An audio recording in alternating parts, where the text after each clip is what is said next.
I was holding my dream wedding dress when my world exploded. Ivory silk, sweetheart neckline, 6 weeks until I'd marry Nick Halden, the man I thought was perfect. Then my phone buzzed with a text that wasn't meant for me. Can't wait to be in your arms tonight, baby. She's completely clueless about us. My hand started shaking. The dress felt like it weighed 1,000 pounds.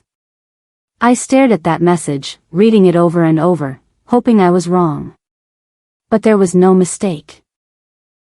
My fiancé was cheating on me. The saleswoman was asking if I liked the dress, but her voice sounded underwater. Everything felt surreal, like I was watching someone else's life fall apart. Here's what I didn't do: scream, cry, or throw my phone across the room. Instead, I looked at that saleswoman, forced a smile, and said, "This is the one." She thought I meant the dress. But I was talking about the moment that changed everything. The moment I stopped being a victim and became something much more dangerous. My name is Holly, and this is the story of how I burned down my cheating fiancé's entire world. I didn't cry in that bridal shop. I didn't make a scene. I smiled politely, bought the dress, and walked out like nothing happened. Because something inside me had shifted completely. I'm 32, an interior designer in Chicago, and I thought I had my whole life planned out. Beautiful apartment, successful business, and Nick Halden, financial advisor, charming, everything I wanted in a husband. We'd been together 2 years. He proposed with what I thought was the perfect ring on our anniversary. I believed every word he said about our future together. But that text message destroyed everything in 5 seconds. The heartbroken woman who walked into that shop was gone. In her place was someone who understood exactly what needed to happen next. See, guys like Nick think they're so smart. They think women are too emotional to think clearly. They count on us crying and begging and eventually taking them back. They have no idea what we're actually capable of when we get focused. I decided right then that Nick was going to learn exactly who he was messing with. With every lie he told me from that moment on, I was going to keep the receipts. The first thing I did was search his stuff. Nick was sloppy, and sloppy cheaters always leave evidence everywhere. I found his second phone hidden in his gym bag, buried under protein powder containers. No passcode. This man handled people's retirement funds but couldn't secure his cheating phone. I scrolled through the messages, and my stomach dropped. Her name was Monica Williams. 25, blonde, marketing firm downtown. From the photos, she was gorgeous. But here's what made my blood boil. Those vacation photos from our romantic Napa trip last month? She was there too. While I thought we were having this amazing getaway, he was sneaking around with her. The messages went back 8 months. 8 months of him telling me he loved me while planning a different future with someone else. Her last message made me sick. "I can't wait to call you my husband, baby." 36 days and counting. Wait. 36 days? Our wedding was in 42 days. My heart stopped. I counted again. She was getting married the same weekend as me. Same city. Nick wasn't just cheating. He was double booked. I created a fake Instagram that night and found Monica's profile. She wasn't private because why would she be? She had no idea I existed. Her bio read, "Soon to be Mrs. Halden, living my best life." Mrs. Halden. My last name. I scrolled through her posts, each one like a knife in my chest. She had a countdown widget, 29 days, till I say I do. Same weekend as my wedding. Same city, different venue. In Monica's world, I was the crazy ex who wouldn't let go. She posted about dealing with his psycho ex and how some women can't accept when it's over. Her friends' comments were brutal. They called me pathetic, desperate, unhinged. They celebrated her for winning him from me. But the worst part? She was planning her wedding for the exact same Saturday as mine. Nick wasn't having an affair. He was living a completely double life. Both of us were planning to marry him that weekend. I stared at my phone in the dark, processing this insane situation. My fiancé had somehow convinced two women to marry him on the same day. That's when I knew this wasn't just about catching a cheater anymore. This was about exposing a man who was willing to destroy two lives for his own selfish game. I made tea, sat on my couch, and did something that probably saved my sanity. I got logical. I pulled out my wedding planner and turned to a fresh page. At the top, I wrote one word: war. I could have confronted Nick right then. I could have screamed and demanded answers. But that's what he expected. That's what guys like him count on: drama, emotions, women looking crazy. I wasn't giving him that satisfaction. Instead, I was going to document everything. Every lie, every text, every moment he looked me in the eye and pretended to love me. I was building a case so tight that when I struck, he wouldn't know what hit him. Step 1 was obvious: I needed a lawyer. I spent that entire night taking screenshots, saving photos, recording voice memos. By morning, I had enough evidence to destroy him. But I wasn't just going to destroy him. I was going to make sure everyone knew exactly who Nick Holden really was. The best part? He had no idea what was coming. While he was playing his sick game, I was planning something that would make him wish he'd never met me. The next morning, I called Peterson and Associates, the best family law firm in Chicago. I told them I needed to see someone immediately about infidelity and potential fraud. When I walked into that office with my folder of evidence, my lawyer's face went pale. I laid it all out: texts, photos, voice recordings of Nick calling me the backup plan. Amanda Peterson looked at me and asked, "So Holly, what exactly do you want to do with this?" I smiled for the first time in days. "I want to plan a wedding." "Your wedding?" "No," I said, sliding another document across her desk. "Monica's wedding. She thinks she's marrying Nick this Saturday. I think she deserves to know the truth about her groom." Amanda raised an eyebrow. "Are you planning to commit a crime?" "Because I can't be part of anything illegal." "Nothing illegal," I assured her. "Just good old-fashioned truth-telling with dramatic flair." By the time I left that office, I had a plan that would make Shakespeare proud. Monica was going to get the wedding of her dreams. Just not the one she was expecting.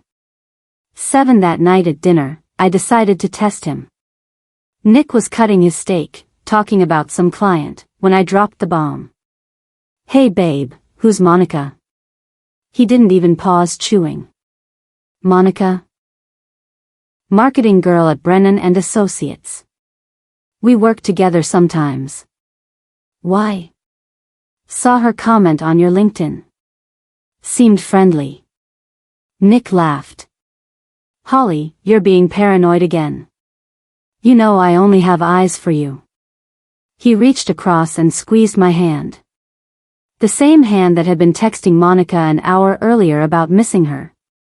"I love you, Hole. 6 weeks and you'll be Mrs. Holden." I smiled back. "I can't wait." What Nick didn't know was my Apple Watch had been recording our entire conversation. Every lie was documented. Every false declaration of love was saved in my growing file.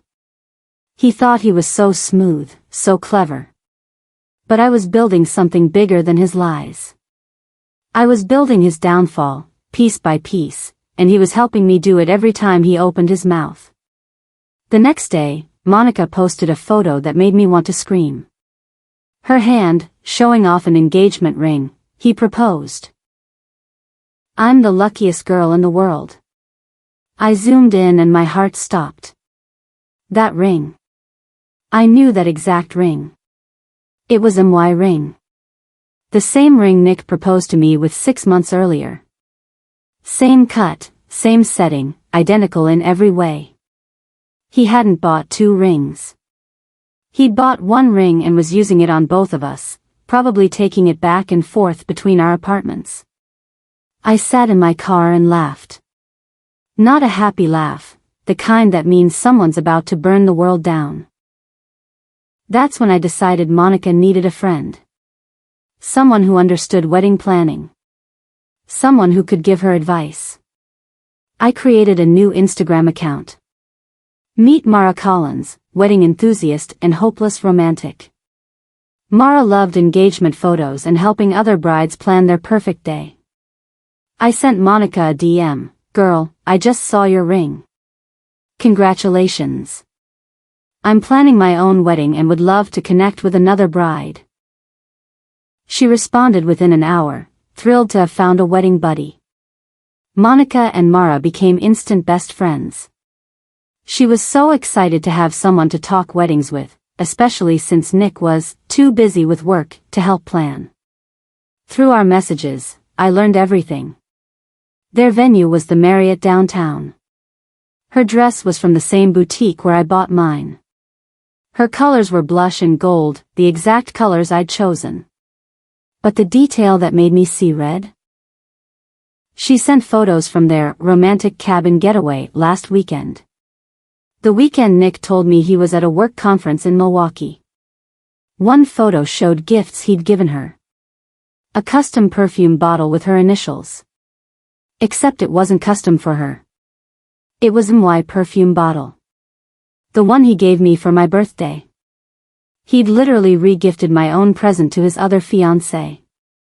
Mara was so supportive. "He sounds amazing. You're so lucky." I know, right? Sometimes I feel like I don't deserve him. "Oh honey," I thought. "You have no idea how right you are." But I was starting to feel bad for Monica. She wasn't evil. She was just another one of Nick's victims. That's when I decided she deserved to know the truth. But she was going to learn it in a way she'd never forget. Getting closer to Monica was easy. She was sweet, funny, genuinely excited about her future. In another universe, we could have been friends. As Mara, I asked about Nick's past relationships. Has he been married before? He was with this girl Holly for 2 years, Monica told me. She was obsessed with him. He said she was violent and controlling.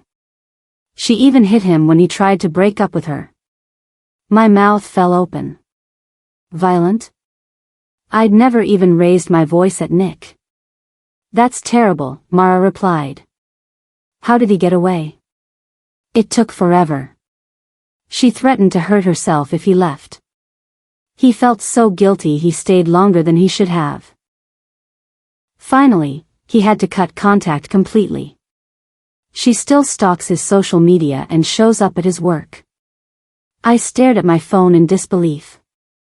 This was his story about me? That I was some abusive stalker who couldn't let go? He'd made me the villain in her love story. That's when I knew Monica needed more than just the truth.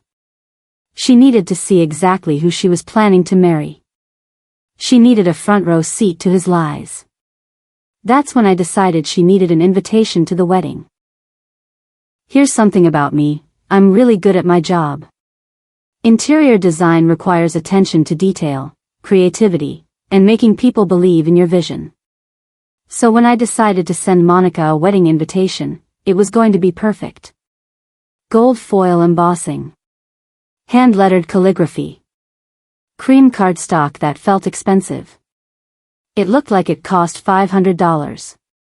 The invitation read, Monica Williams and guests, you are cordially invited to witness the union of two hearts Saturday, October 14, 2 p.m. Continental Plaza Building 1247 West Madison Street, Floor 12. Reception to follow. RSVP required. I hand-addressed it in perfect calligraphy and had it delivered to her apartment. What I didn't mention was that Continental Plaza Building, Floor 12, wasn't a wedding venue. It was Peterson and Associates law firm. At 2:00 0 p.m. that Saturday, Monica was going to get the education of her lifetime about the man she thought she was marrying. I imagined her walking into that building in her white dress, expecting a ceremony, and finding a conference room full of lawyers instead. Nick kissed me goodbye Friday morning and said, "Only one more day, babe. Tomorrow night, you'll be Mrs. Halden." I smiled and kissed him back. I know. It's going to be unforgettable. He had no idea how right he was. My phone buzzed with a message from Monica to Mara. "Girl, the craziest thing happened. I got this gorgeous invitation to some wedding tomorrow.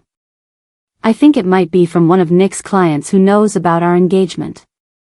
He has this mysterious way of making everything special." "That's so sweet," Mara replied. "Are you going?" "Of course. I love weddings, and it'll be good practice for tomorrow. Plus, Nick said he might have a surprise for me this weekend." Oh, he was definitely going to be surprised. I spent that day making final preparations. My real wedding dress hung in my closet, tag still on. The venue I'd booked was decorated for guests who would never come. Because tomorrow, only one of us was walking down an aisle. And it wasn't going to be me. I could barely sleep that night, thinking about what was coming. Everything I'd planned for weeks was about to unfold. My rehearsal dinner was a masterpiece of deception. I'd booked a private room at Nick's favorite restaurant and invited our families. Everyone was there except the groom, who kept checking his phone every 5 minutes. "Work emergency," he kept saying. "Big client presentation Monday." My dad made a toast about welcoming Nick to the family. My mom cried about how beautiful the wedding would be. Nick's parents talked about grandchildren. I smiled through all of it, knowing that in 12 hours, none of it would matter. Under the table, Nick was texting furiously. I could see his screen. He was coordinating with Monica about their wedding tomorrow, making sure she had everything she needed. "Can't wait to make you my wife," he typed while my father spoke about family traditions. Meanwhile, his actual future wife was sitting right next to him, planning his destruction. I excused myself to the bathroom and sent one final message from Mara to Monica. "Hope your special day tomorrow is everything you dreamed of. Thanks, girl. I have a good feeling about tomorrow. It's going to change everything." She had no idea how right she was. Tomorrow was definitely going to change everything. Saturday morning arrived gray and drizzly. Perfect weather for what I had planned. At exactly 1:30 p.m., a white limousine pulled up outside Continental Plaza building. Monica stepped out in a stunning white dress, carrying white roses. She had a photographer and 3 friends in matching blush dresses. She looked radiant. Happy. Excited to marry the man of her dreams.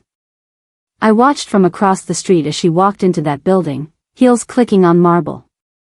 The elevator doors closed, carrying her to the 12th floor. What happened next, I found out from my lawyer.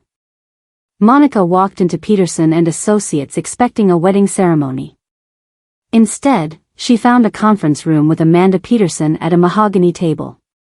"MS. Williams?" Amanda said. "Please, have a seat. We need to talk." Monica's photographer started taking pictures, confused but professional. Amanda slid a folder across the table.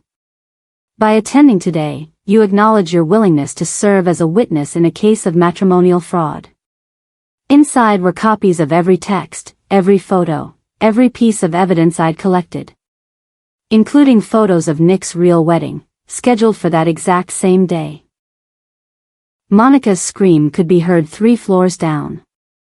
She stormed out of that building like a woman possessed, white dress billowing, clutching the folder of evidence.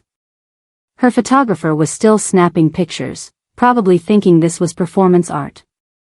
Nick was waiting in his car outside the Marriott, texting me about work running late, while actually waiting to marry his other fiancé. Monica's limo pulled up and she exploded out like a white tornado. The photographer later told me that Monica started screaming at Nick before he even got out of his car. "You used me. You lied to me. She's the real bride.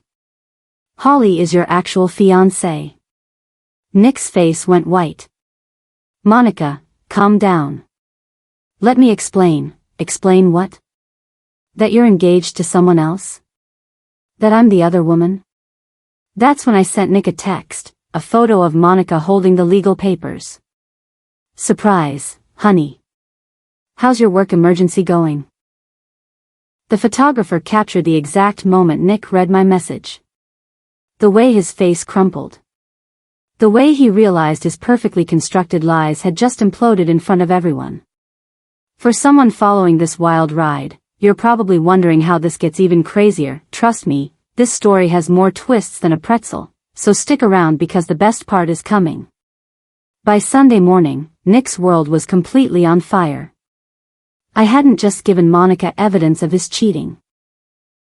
I'd made sure copies found their way to very important people. His boss at Sterling Financial got an email Sunday morning with every screenshot, every lie, every moment of Nick conducting personal business on company time. His biggest clients received anonymous packages showing how their trusted financial advisor spent his days, lying to multiple women and using company resources to maintain his double life. When you're handling people's retirement funds, trust is everything. The financial community is smaller than you think, and word spreads fast when someone gets fired for conduct unbecoming. By Monday afternoon, Sterling Financial had terminated him. Immediate effect. No severance. No recommendation. Nick called me 17 times that day. I didn't answer once. Tuesday morning, there was a desperate knock on my door. When I opened it, Nick looked like he hadn't slept in days. Unshaven, wrinkled clothes, dark circles under his eyes. "Holly, please. We need to talk. I messed up, but we can fix this." I didn't say a word. Just stepped aside so he could see Amanda Peterson sitting at my kitchen table, legal documents spread out like a battle plan. "Actually, Nick," Amanda said without looking up, "we're here to discuss the prenuptial agreement you signed." Nick's face went even paler. "What prenup? We never signed a prenup."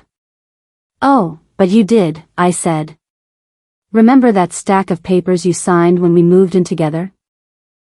Property agreements, insurance forms, beneficiary updates." The realization hit him like a truck. Hidden in all those boring documents had been a prenuptial agreement that protected my assets and outlined consequences for infidelity. "You can't do this," he stammered. "I never knew what I was signing." Amanda smiled coldly.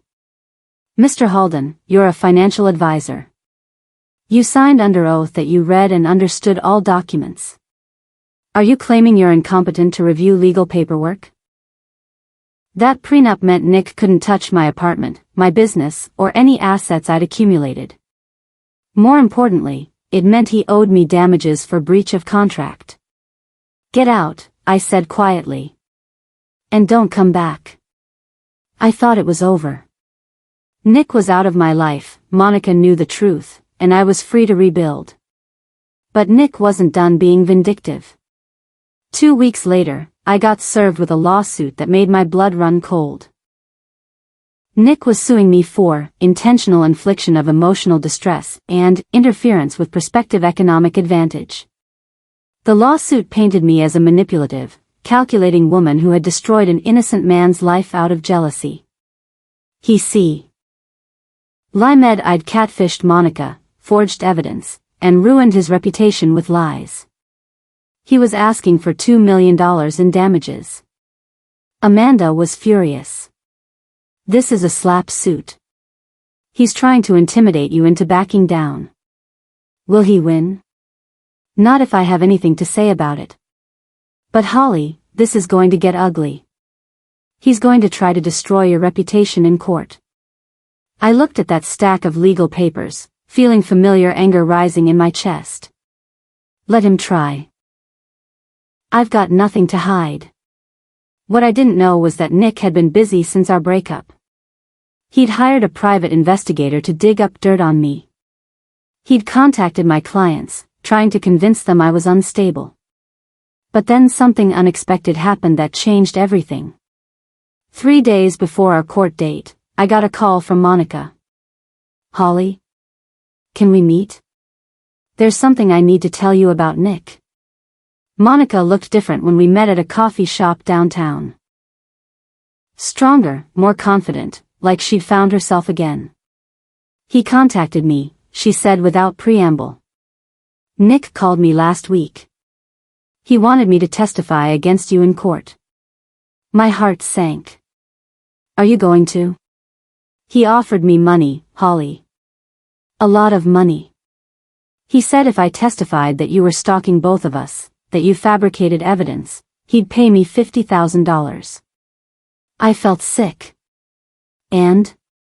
Monica smiled for the first time since I'd known her. "I told him to go to hell. Then I called your lawyer." It turned out Monica had been recording their conversations. Every bribe attempt, every lie, every desperate attempt to get her to commit perjury. "He also said something else," Monica continued. "He said he wished you'd just disappear permanently so he wouldn't have to deal with you anymore." The implications made my blood run cold. "I'm testifying for you, Holly. That man is dangerous." But the surprises weren't over. Monica pulled out her phone and showed me something that made my jaw drop. "There's something else you need to know. Nick isn't just a cheater. He's done this before." Monica had done her own investigation after our confrontation. She'd found 3 other women in Nick's past, all with eerily similar stories.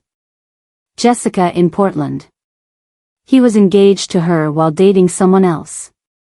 Emma in Denver, same thing. And Cassie here in Chicago, just 2 years ago. She showed me social media posts, news articles, even a police report. Nick had a pattern spanning 5 years across 3 cities.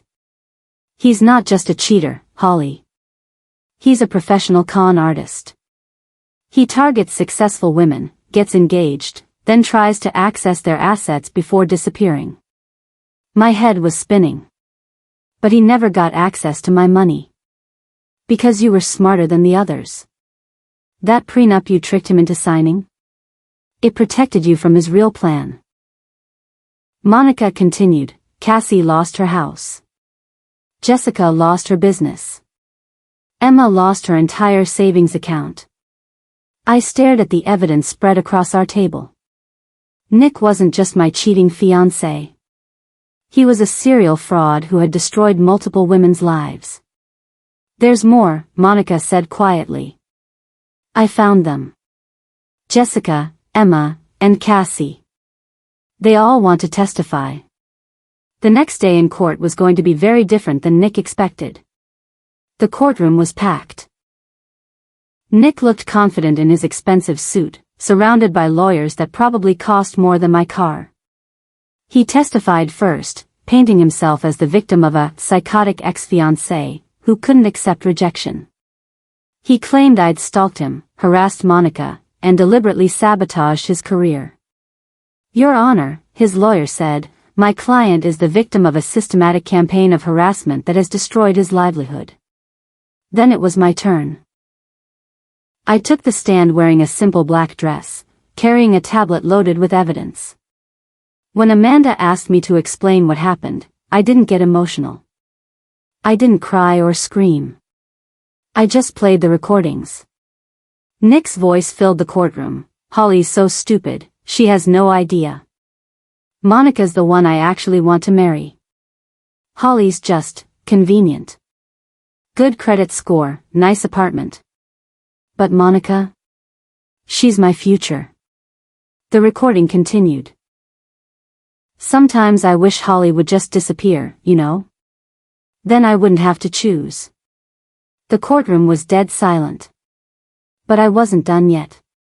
"Your Honor, I'd like to call several witnesses to the stand." One by one, they took the stand. Monica first, then Jessica from Portland via video call, Emma from Denver, and finally Cassie from Chicago. Each woman told the same story. Nick had targeted them, love-bombed them, gotten engaged, then tried to access their assets before moving on to the next victim. Jessica had lost her bakery. Emma had lost her condo. Cassie had lost her inheritance.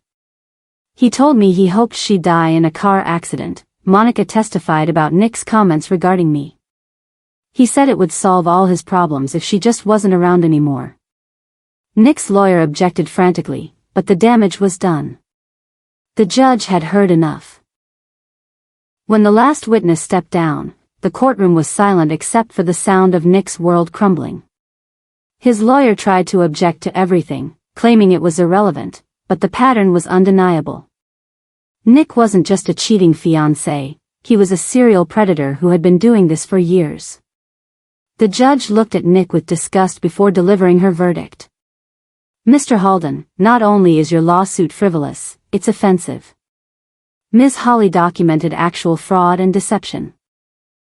Your reputation was damaged by your own criminal behavior. Case dismissed. Nick was ordered to pay my legal fees, all $40,000. As we walked out of the courthouse, Nick tried one last desperate move. Holly, please. I lost everything. My job, my reputation, Monica. Can't we call it even? I looked at him for a long moment. This man who had planned to marry 2 women on the same weekend. Who had told his mistress he wished I would die. Even? I said. Nick, you haven't even begun to pay for what you did. But the story wasn't over. A week later, I got a call from Detective Johnson with the Chicago PD. Ms. Holly? We've been investigating Mr. Halden based on information provided by you and several other victims. We're pressing charges for fraud, identity theft, and conspiracy. It turned out Nick's crimes went deeper than any of us knew.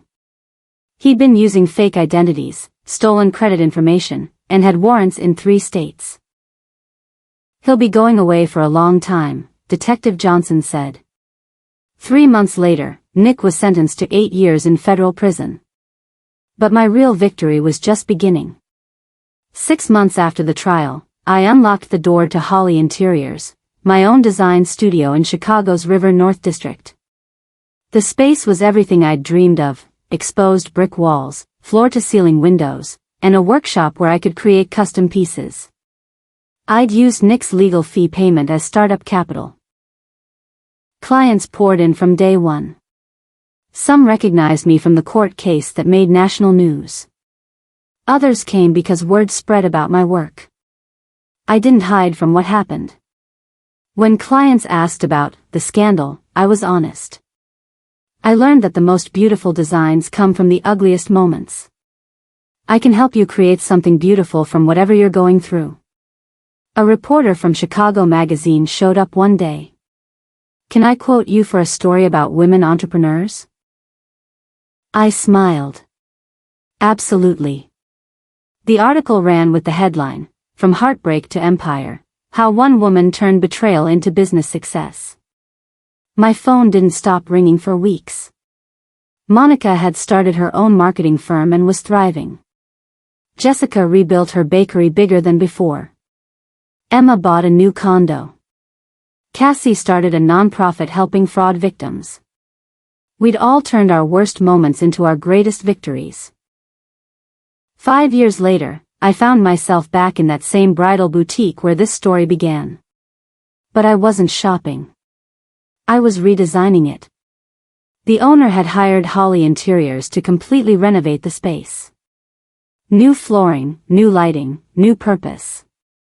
Instead of isolated changing rooms, I was creating an open, supportive environment where women could feel confident and celebrated. As I measured the exact spot where I'd first discovered Nick's betrayal, a young bride approached me. Excuse me, are you the designer? I have a question. Of course, what can I help you with? This might sound crazy, but how do you know when someone is really the one? Like, really know for certain? I smiled, remembering myself at her age, so sure that love meant never questioning anything. Honey, if you have to ask that question, you already know the answer. Her face fell slightly, but then she nodded. I thought so. Trust your instincts. They're usually right. She walked away, and I continued measuring. Outside, Chicago hummed with life and possibility. My phone buzzed with notifications, new client inquiries, project updates, messages from my incredible team. I'd built something beautiful from the worst day of my life. And if you've stayed with me through this entire journey, hit that subscribe button, because sometimes the best thing that happens to you is discovering your perfect life was actually a lie. Because that's when you get to build something real.